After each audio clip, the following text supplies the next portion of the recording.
Welcome to new TV Telugu. YouTuber Jyoti Malhotra గురించి సంచలన విషయాలు ఒక్కొక్కటిగా వెలుగులోకి వస్తున్నాయి.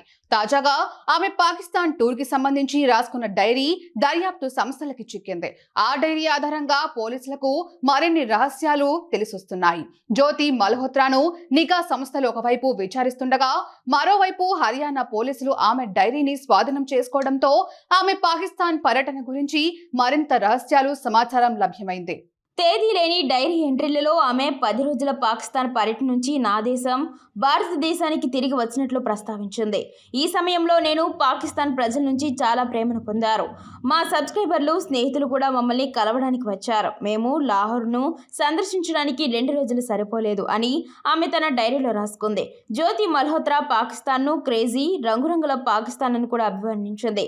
పొరుగు దేశంలో తన అనుభవాన్ని మాటల్లో చెప్పలేనని చెప్పింది.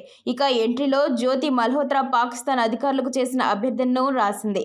అక్కడి దేవాలయాలను రక్షించండి. 1947లో భారతీయులు తమ కుటుంబాల నుంచి విడిపోయిన వారి ఫ్యామిలీస్ ను కలవనివ్వండి అని కోరింది.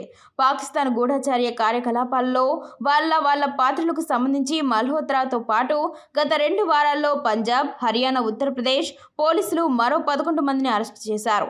ఇంకో యూట్యూబర్ గుజాలను పంజాబ్లో అదుపులోకి తీసుకున్నారు. ఇక మల్హోత్రా కేసుకు సంబంధించి రాబోయే రోజుల్లో ఇంకెన్ని సీక్రెట్స్ బయటపడతాయో చూడాలి.